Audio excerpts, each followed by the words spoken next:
మామూలుగా కోర్టుకి ఒక కేసు వెళ్ళిన తర్వాత గెలిచిన వాడేమో ఇంటికి పోయి ఏడుస్తాడు, ఓడిపోయిన వాడు కోర్టులో ఏడుస్తాడు. ఒక కేసు కోర్టుకు పోయిన తర్వాత ఓడిపోయిన వాడు కోర్టులో ఏడుస్తాడు, గెలిచిన వాడు ఇంటికి వెళ్ళి ఏడుస్తాడు అనేది ఒక సామెత. ఎందుకంటే గెలిచినా సరే ఆనందం ఉండదు. కొన్ని సంవత్సరాల పాటు కోర్టు చుట్టూ తిరిగి తిరిగి తిరిగి తన నిజాయితీని నిరూపించుకునేసరికి పుంజకాలం గడిచిపోయింది.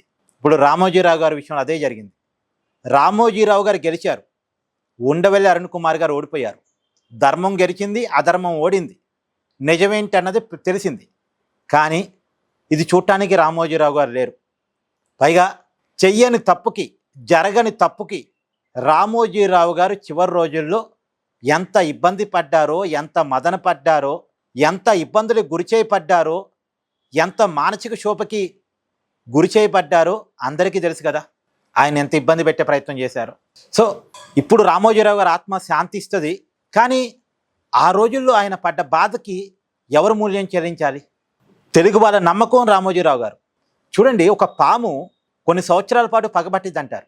కానీ గత 2 దశాబ్దాలుగా రామోజీరావు గారిని పగబట్టి వెంటాడి వేధించే ప్రయత్నం చేశారు ఉండవెల్లి అరుణ్ కుమార్ గారు. 2 దశాబ్దాలుగా.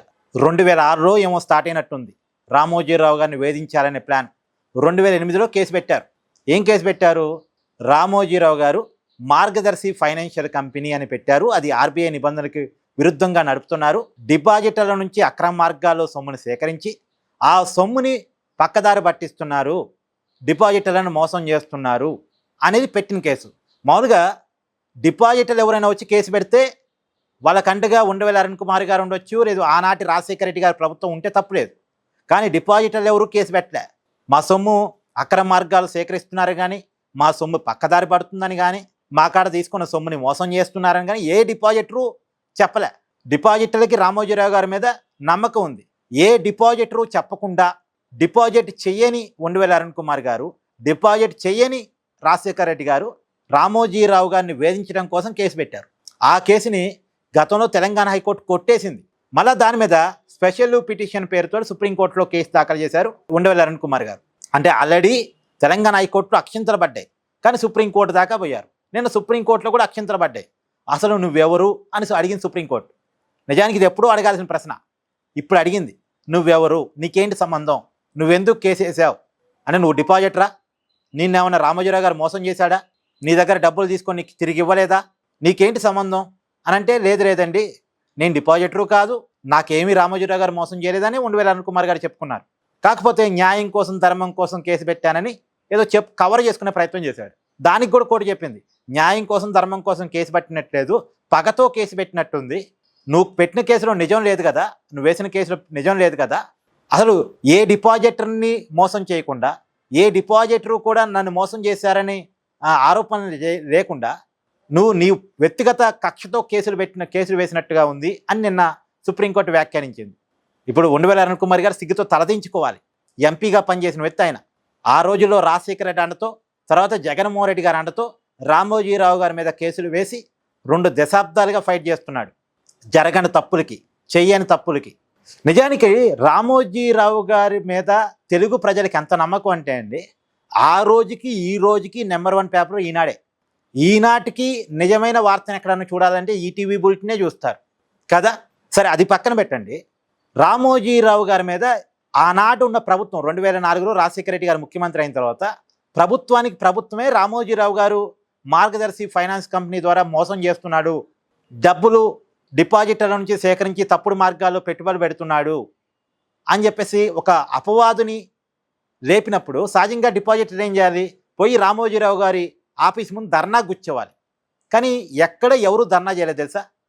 మామూలుగా చిన్నపాటి చిట్ ఫండ్ కంపెనీలు కూడా వాళ్ళు బోర్డు తిప్పేస్తున్నారు, డబ్బులు మోసం చేయబోతున్నారు అనే ప్రచారం రేపితే చాలు, పోయి ధర్నా కూర్చొని మా డబ్బులు మోసం చేస్తున్నాడు కదా, మాకు ఇచ్చేయని చెప్పి ధర్నాలు చేస్తారు, గొడవ చేస్తారు, రచ్చ చేస్తారు. కానీ రామోజీరావు గారి విషయంలో ఏ డిపాజిటరు కూడా మా డబ్బులు మాకు తిరిగి ఇచ్చేయండి, మీరు మోసం చేస్తున్నారట కదా అని అడగలే. రామోజీరావు గారే ఆనాడు పరిస్థితుల్లో డిపాజిటర్లకి వద్దన్నా సరే వాళ్ళ డబ్బులు వాళ్ళకి ఇచ్చేశారు. 2500 కోట్ల రూపాయలు అందరికీ క్లెయిమ్ చేసుకున్న ప్రతి ఒక్కరికి ఇచ్చేశారు. క్లెయిమ్ చేసుకొని 5 కోట్ల రూపాయలు ఏమున్నాయి, దాన్ని కూడా ఆర్బీఐ మార్గదర్శకాల ప్రకారం డిపాజిట్ చేశారు. అంటే ఎక్కడ ఈ కేసులో అవినీతి లేదు, ఎక్కడ ఈ కేసులో అక్రమం లేదు, ఎక్కడా డిపాజిటర్ల అనుమానం లేదు. కానీ 2 సంవత్సరాలుగా రామోజీరావు గారిని ఇబ్బంది పెట్టడం కోసం మాత్రమే కేసులు వేశారు.